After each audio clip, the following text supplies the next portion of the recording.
Let me paint you a picture. It's 6:47 in the morning. Your alarm goes off, and for a split second, just a fraction of a second, you have a choice.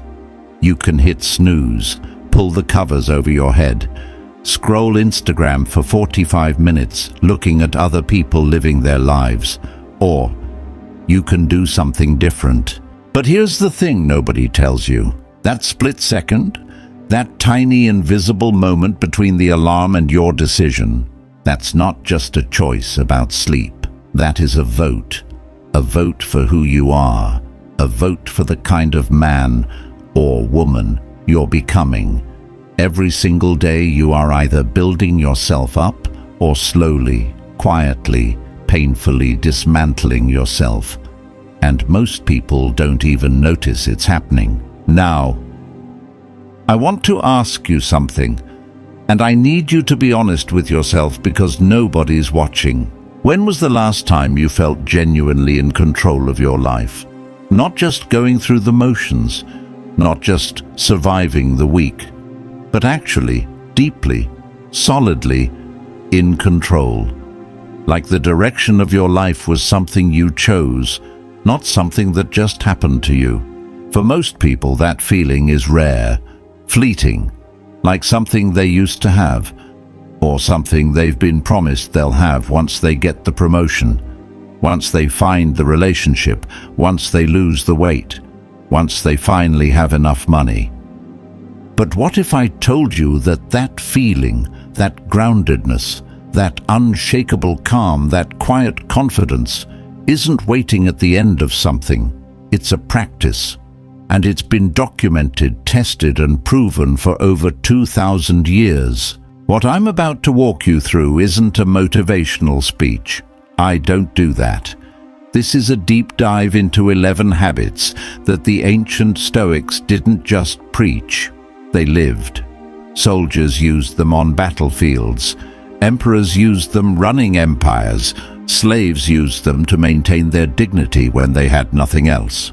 And today, they are being used, quietly, deliberately, by the people who seem to navigate life with a kind of inner stillness that makes you wonder, what do they know that I don't?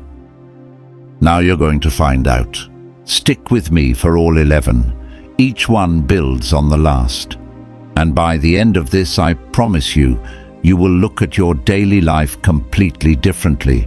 Not because I told you to, but because you'll see it. Let's go. Habit 1. Build your inner citadel before the world wakes up. There's a man named David Goggins. You may have heard of him. Former Navy SEAL, ultra-marathon runner. Considered by many to be one of the hardest human beings alive, he grew up in poverty, was abused as a child, failed the military's entrance tests twice, and was told by a doctor that he had a heart defect that would likely disqualify him from service permanently. He did what most people would never do. He got up earlier, not to work out, not to train, but to sit quietly and have what he calls a conversation with himself.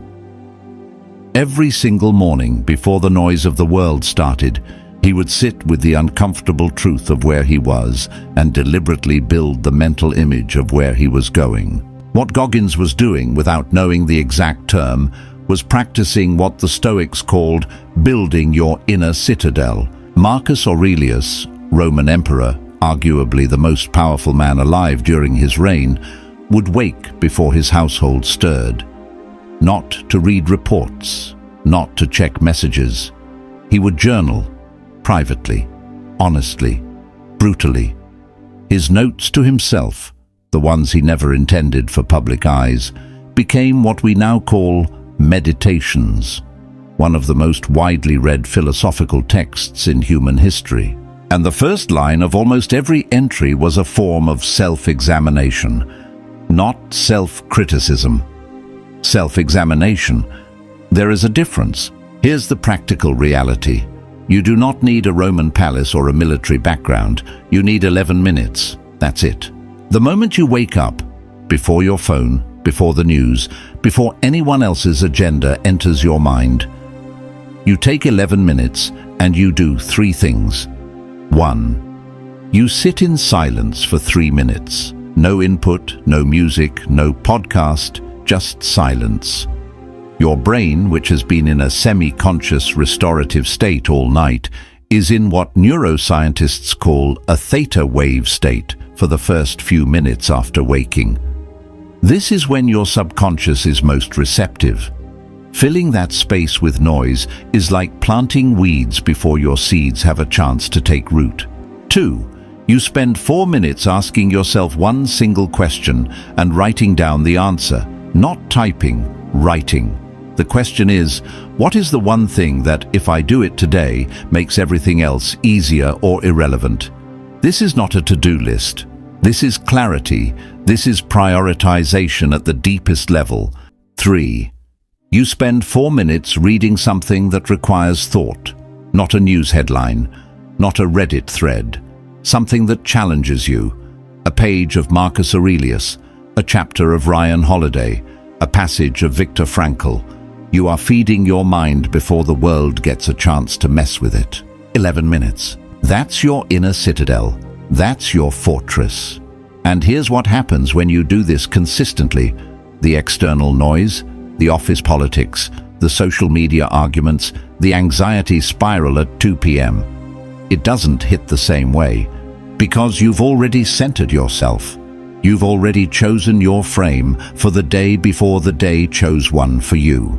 Epictetus, a man who was born a slave, who had no rights, no property, no freedom of movement, said this: "Men are disturbed not by things, but by the opinions about things." What he meant was, the event itself rarely destroys you. Your interpretation of the event does. When you build your inner citadel every morning, you are preemptively choosing your interpretation. You are deciding, in advance, that today you are the observer of your life, not the victim of it. That is a radical act. In a world that is specifically engineered to steal your attention, choosing to own the first 11 minutes of your day is one of the most powerful things you can do. Start tomorrow, not Monday. Tomorrow.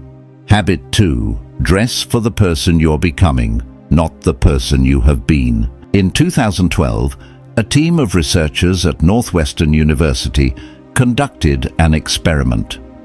They gave 2 groups of people identical white lab coats.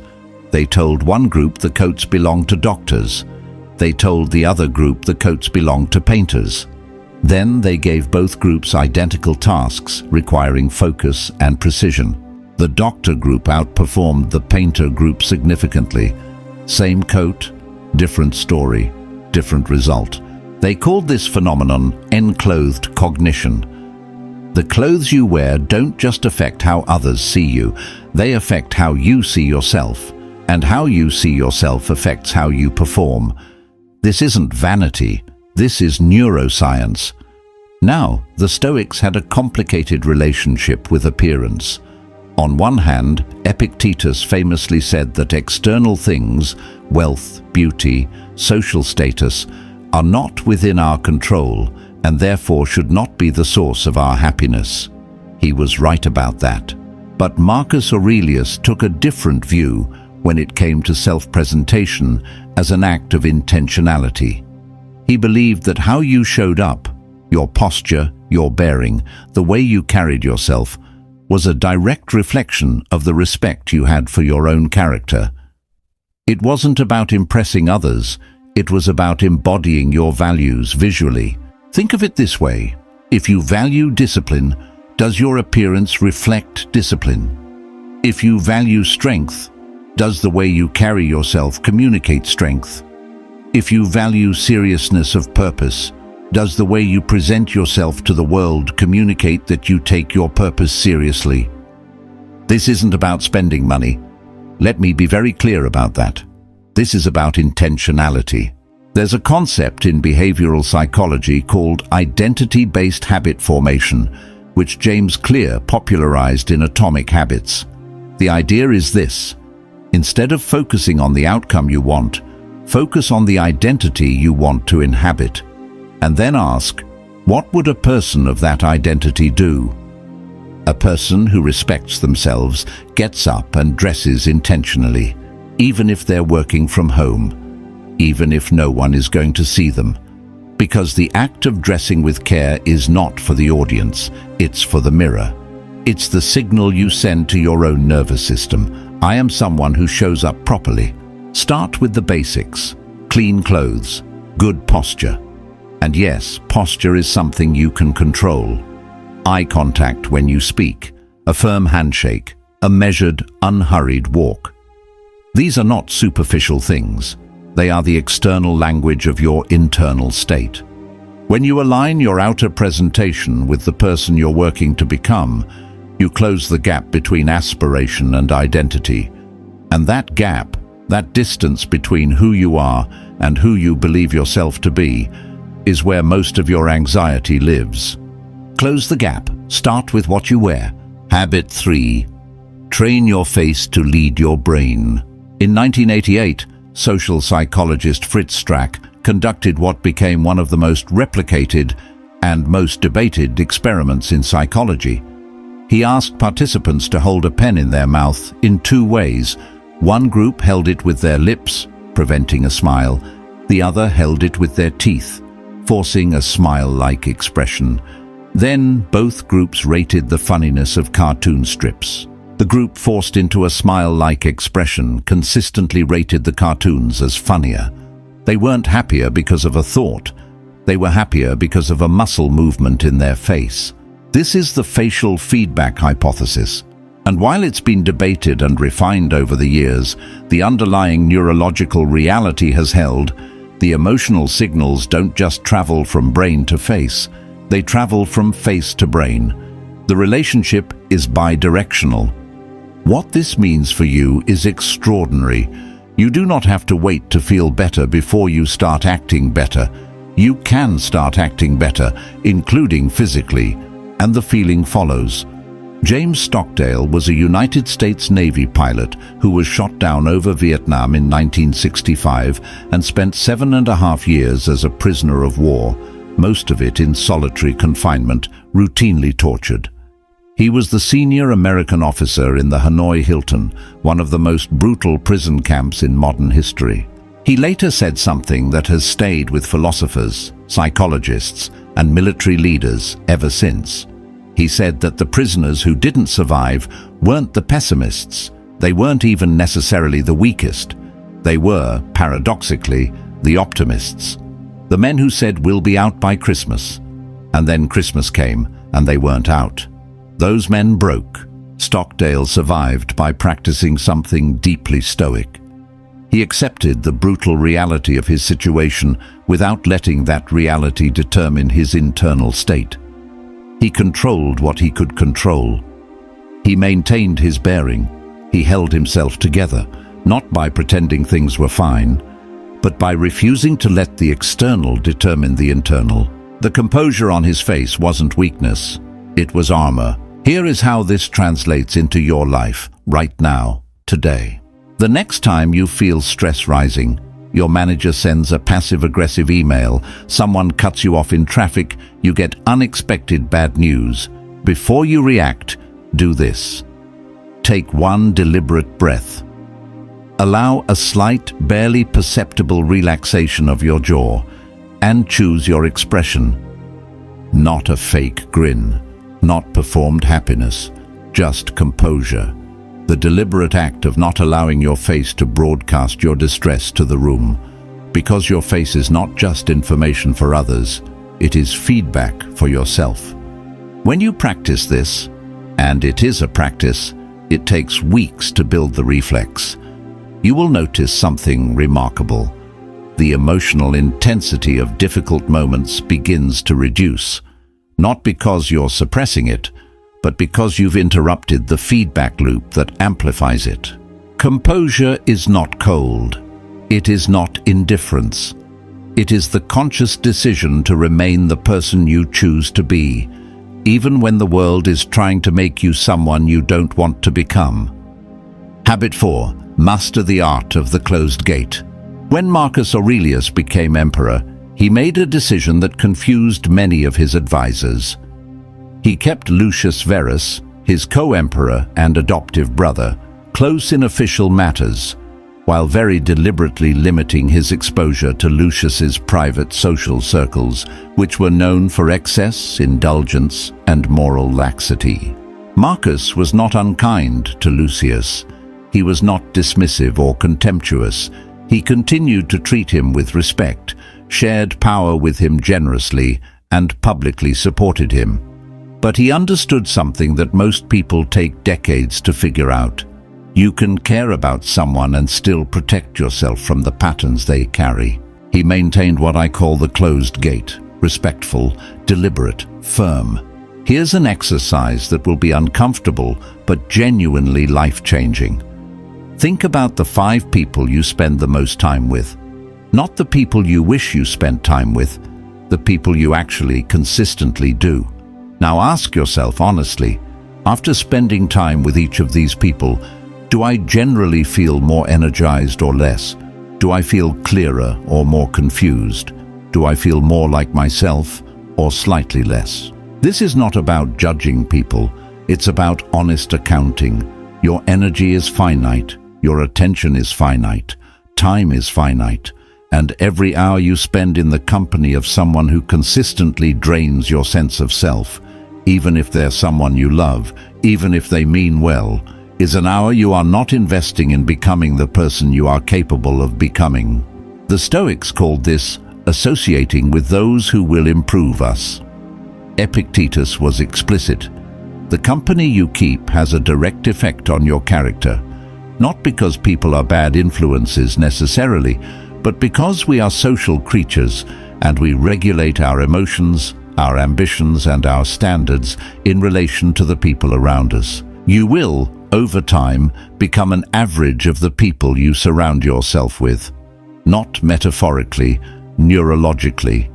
Your brain literally syncs to the emotional rhythms of the people you spend the most time with. The closed gate is not a cold shoulder. It is not ghosting. It is not cruelty. It is a quiet, firm, dignified management of your exposure. In practice, it looks like this. You reply to messages on your own schedule, not immediately. You decline invitations that conflict with your priorities without lengthy explanations or apologies. You spend less time in environments that feel like a step backwards and more time in environments that feel like a step forward. You are unfailingly polite, warm even, and you protect your time and energy as though they are the most valuable resources you own, because they are. One of the greatest things you will ever do for your relationships is be highly selective about which ones you invest deeply in. Spread too thin, you become mediocre to everyone. Focused and intentional, you become genuinely present and genuinely valuable to the people who matter most. Open the gate for those who deserve access to your time and your energy. Keep it closed, politely, firmly, without drama, for everyone else. Habit 5. Become the eye of the storm. In 2009, US Airways Flight 1549 departed LaGuardia Airport in New York. At an altitude of approximately 2,800 feet, the aircraft struck a flock of Canada geese. Both engines lost thrust almost simultaneously. Captain Chesley Sully Sullenberger had approximately 208 seconds to save 155 lives. In the cockpit recording, you can hear his voice. It is measured. It is quiet. It is so calm that investigators later noted it was one of the most remarkable examples of professional composure ever captured in an aviation emergency. He did not yell. He did not panic. He did not catastrophize. He ran through his options with the precision of a man solving a maths problem. He landed that plane on the Hudson River. Everyone survived. Sullenberger was later asked how he managed to remain calm. He said it wasn't something that happened in those 208 seconds. It was the result of 40 years of building and maintaining calm under pressure, in training, in non-emergency situations, in deliberate mental preparation. The emergency revealed who he had been building himself to be. The Stoics made a distinction that most modern people collapse together. They separated the event from the experience of the event. The event, the crisis, the conflict, the setback, exists in the external world and is largely outside your control. The experience of it, how you interpret it, what meaning you assign it, how your body and mind respond to it, that lives inside you and is entirely within your control. Marcus Aurelius wrote, "You have power over your mind, not outside events. Realize this and you will find strength." That's not a motivational poster. That is a functional operating principle for navigating reality. The Stoic practice for stress was called the view from above. When you're in the middle of a crisis, your perspective narrows. The problem fills your entire field of vision. The Stoics practiced mentally zooming out, first to the room, then to the city, then to the country, then to the planet, then to the cosmos, until the problem was placed in its correct proportion. Tool 1. Physiological reset. This is not optional. When your stress response activates, your prefrontal cortex, the part of your brain responsible for rational decision-making, partially shuts down. You literally cannot think as well when you're panicking. The fastest way to reverse this is through controlled breathing. Not deep breathing, controlled breathing. 4 counts in, hold 4, 6 counts out. The extended exhale activates your parasympathetic nervous system. Do this 3 times. You will notice a measurable shift in your mental clarity within 90 seconds. Tool 2. The naming practice. Psychologist Dan Siegel coined the phrase, "Name it to tame it." When you feel a strong negative emotion arising, name it precisely. Not "I feel bad," that's too vague. "I feel anxious because I'm afraid this situation is going to reveal a failure on my part, and I'm worried what that says about me." The act of precise naming activates your prefrontal cortex and dampens your amygdala response. You literally think better when you name your emotions accurately. Tool 3. The controllable list. Take whatever is causing you stress. Draw a mental line down the middle. On one side, what can I control or influence here?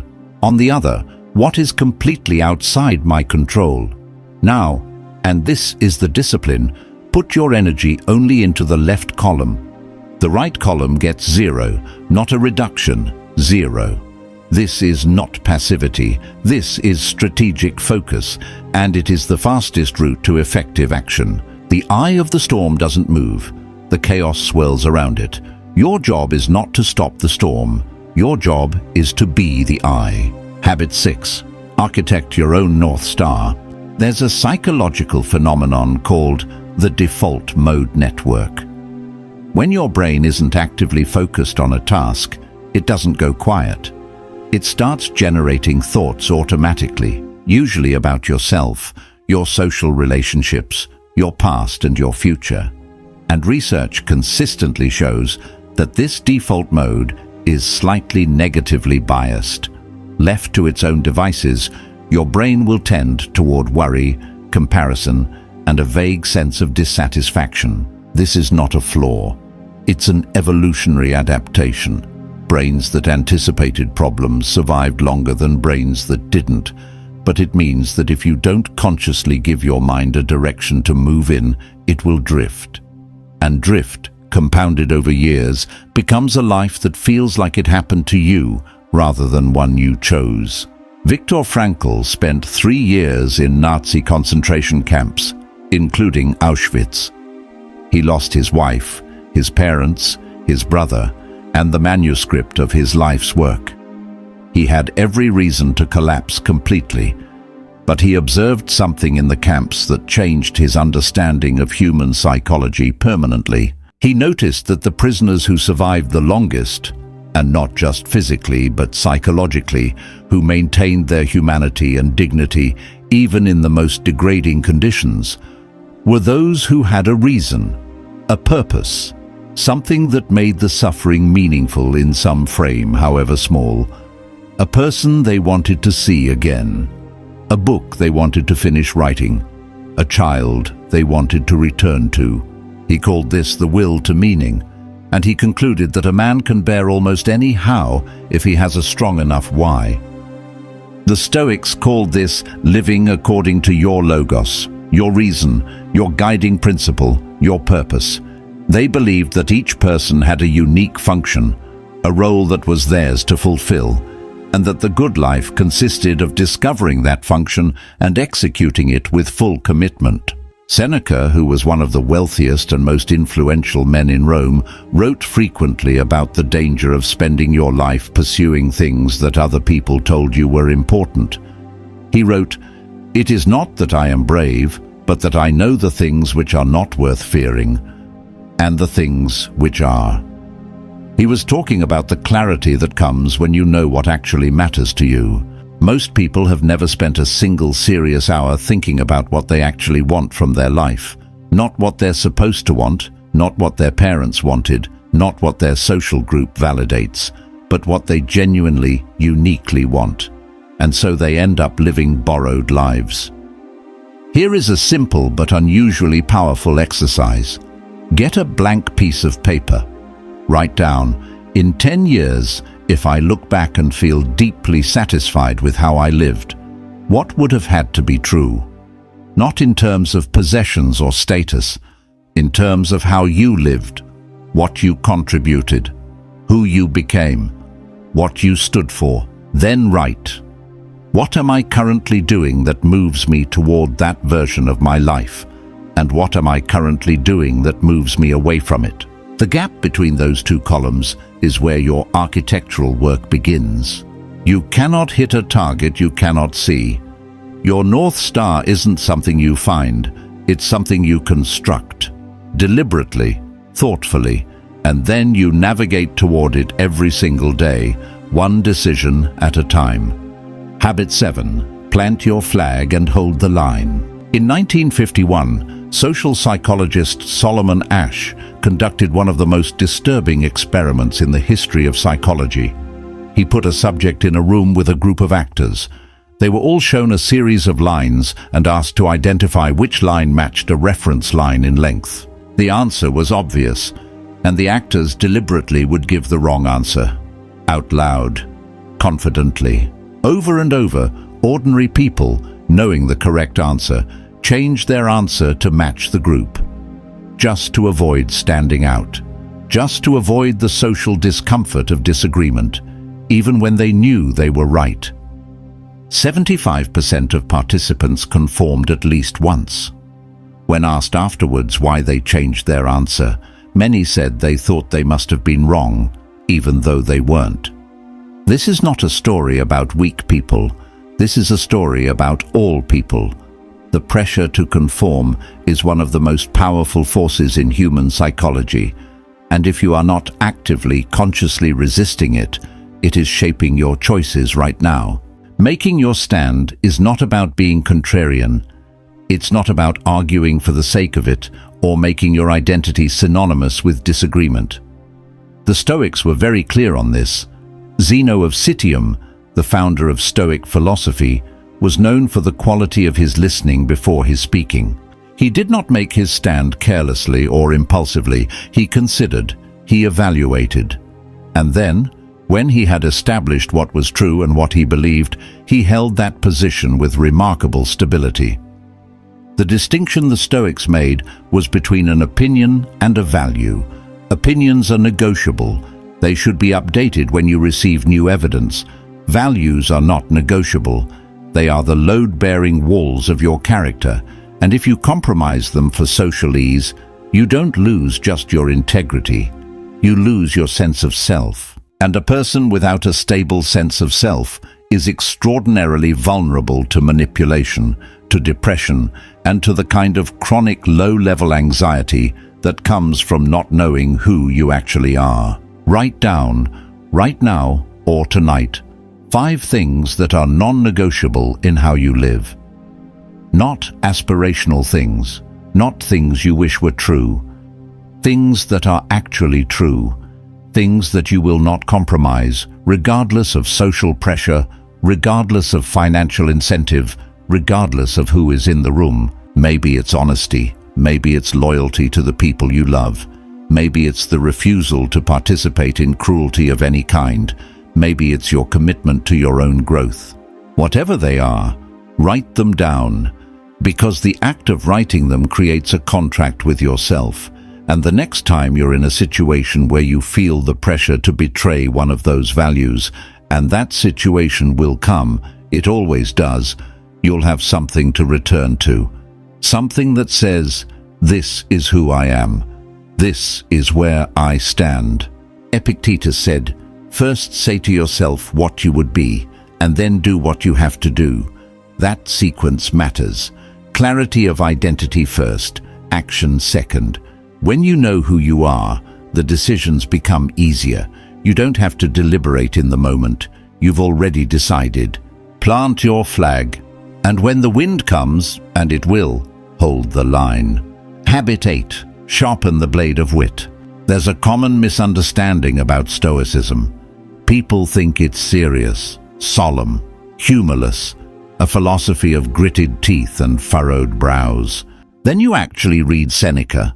Seneca, tutor to Emperor Nero, one of the most powerful men in Rome, had a razor-sharp, frequently irreverent sense of humor. He mocked pretentiousness, including his own. He wrote entire letters satirizing the absurdity of wealthy Romans who philosophized about the simple life from their multiple villas. And Marcus Aurelius, in his private journals, showed a dry wit that scholars have noted but popular culture ignores. He described certain politicians with a precision of observation that was essentially, quietly, devastating. Wit is not a distraction from Stoic practice, it is an expression of it.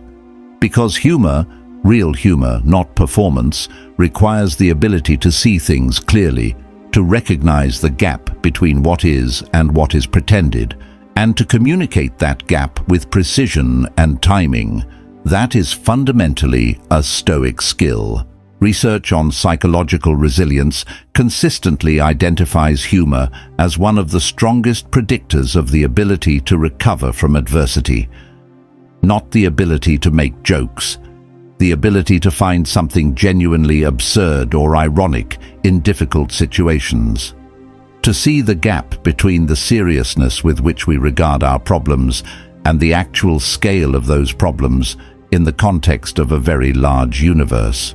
There is a concept in cognitive therapy called cognitive diffusion, the ability to create a slight distance between yourself and your thoughts so that you observe them rather than being consumed by them. Humor does this naturally. When you can find something funny about a difficult situation, not dismissive, not trivializing, but genuinely funny, you have created distance. You have moved from being inside the experience to observing it, and from that position, you can think far more clearly. Nick Vujicic was born without arms or legs. He has built a global career as a speaker, an author, and an advocate for people with disabilities. He is also genuinely, effortlessly funny, often at his own expense. He has said that learning to laugh at his situation, really laugh, not perform laughter, was one of the most liberating things he ever did. It was the moment he stopped being the problem and started being the person dealing with the problem. Real wit is not something you perform, it's something you develop by paying close attention to reality. Here's how. First, read widely. Comedy writers, essayists, satirists, not because you want to steal their jokes, but because different styles of observation train your brain to notice incongruities, contradictions, and absurdities in the world around you. That noticing muscle is the foundation of genuine wit. Second, stop taking your ego so seriously. The quickest way to develop wit is to practice being genuinely self-deprecating. Not in a self-pitying way, but in the way of a person who finds their own limitations genuinely amusing rather than threatening. That security in your own imperfection is both the source and the signal of true confidence. Third, practice the pause. Wit requires timing, and timing requires the ability to resist the urge to fill every silence immediately. Learn to pause, to observe, to let a moment develop before you respond to it. The funniest and most insightful people in any room are rarely the loudest. They're the most observant. Sharpen the blade. It's sharper than most people realize. Habit 9. Give everyone the dignity they are owed and not 1 penny more. Here is something nobody says clearly enough. Respect and agreement are not the same thing. Respect and close friendship are not the same thing. Respect and unlimited access to your time are not the same thing. The Stoics practiced something they called cosmopolitanism, the idea that all human beings share a common rational nature, that we are all citizens of the same human community, regardless of geography, status, or belief. And from that shared nature flows a basic dignity that every person is owed, not because they've earned it, because they're human. That's a very different thing from what modern culture often confuses with respect, which is essentially unconditional positive regard, or the expectation that treating someone well means always agreeing with them, always accommodating them, always making them feel validated. Cato the Younger is one of the most striking figures in Roman history. He was known, even by his enemies, as a man of absolute integrity. Julius Caesar, who was his political opponent and who ultimately defeated him, once said that Cato was the only man he could not corrupt, bribe, or flatter. And yet Cato was also known for being difficult. He disagreed publicly. He held positions that made people uncomfortable. He refused to use honeyed words when plain ones were more accurate. He was deeply respectful of human dignity and deeply unimpressed by human pretension. He gave everyone their due. He gave no one more than their due. That combination, that precise calibration, is one of the most powerful social skills you can develop. Real respect starts with the willingness to listen. Not to respond, to listen. There is a difference so significant that most people miss it entirely. Listening means that for the duration of a conversation, you hold the genuine possibility that the other person has something worth understanding, even if you disagree, even if you've heard a version of this before, even if you think you already know what they're going to say. This requires a quieting of the ego that most people find genuinely difficult, because the ego wants to be right. It wants to have already known. It wants to respond before the other person has finished speaking, because responding is performing knowledge, and the ego loves performance. Listening, real listening, is an act of profound respect, and it costs you nothing except the ego's entertainment. Beyond listening, beyond time, return what you borrow, acknowledge effort, even when the result falls short. Say thank you and mean it. These are not soft skills, they are signals of character. People track them, always. And remember, giving everyone the dignity they are owed does not mean letting anyone treat you without dignity. The Stoics were very clear on this. Self-respect is not vanity. It is the foundation upon which you treat others well. A person who does not respect themselves will either be a pushover or a tyrant, often both at different times. A person who respects themselves can afford to be genuinely generous to others, because their generosity comes from abundance, not from the desperate need to be liked. Habit 10. Memento mori. Let death sharpen your life. When a Roman general returned from a great military victory, he was granted a triumph, a ceremonial procession through the streets of Rome. The crowds cheered, flowers were thrown. It was one of the greatest honors in the Roman world. And standing behind the general in the same chariot was a slave, whose only job was to whisper repeatedly in the general's ear, "Memento mori, remember, you will die." Not as a curse, not as a threat, as a gift, as the most useful possible reminder in a moment of maximal glory. This too shall pass. You are mortal. Do not become intoxicated by this. The Stoics were obsessed with death, not in a morbid, anxious way, but in a clarifying way. They practiced something called the negative visualization of death. the deliberate contemplation of the possibility that any given day might be your last. Before you dismiss this as dark, consider what happens to your attention when you genuinely sit with that possibility for 60 seconds, genuinely, not performatively. The petty grievance you've been carrying for 3 weeks, does it still feel worth carrying? The conversation with your father that you keep postponing, does it still feel like something you can defer indefinitely? The goal you've been saying you'll start on Monday for 6 months, does Monday still feel like a safe assumption? Mortality is the great editor. When you hold it properly, it cuts through everything that doesn't matter with terrifying efficiency. Steve Jobs, who was famously influenced by Zen Buddhism, which shares many of Stoicism's insights on impermanence, said in his 2005 Stanford commencement address that asking himself every morning, "If today were the last day of my life, would I want to do what I'm about to do?" had been the most important tool in his decision-making for 33 years. That's not nihilism, that's precision. You don't need to spend your days fixated on death. That would be counterproductive. But a regular, honest engagement with your own mortality, even 5 minutes a week, will do more for your sense of purpose than most productivity systems combined. Ask yourself, if I knew I had 6 months left, what would I stop doing immediately? What would I start doing immediately? Who would I call? What would I forgive, including myself? The answers to those questions are not hypothetical. They are a direct map of what actually matters to you. And the things that actually matter to you are the things your life should be organized around. Memento mori. Remember you will die, not as a shadow over your life, but as the sharpest possible argument for living it fully now. Habit 11. Practice the evening reckoning. If the morning practice is the foundation, the evening reckoning is the architecture review. And almost nobody does it seriously. Seneca wrote in one of his letters, "I examine my entire day and go back over what I've done and said, hiding nothing from myself, passing nothing by."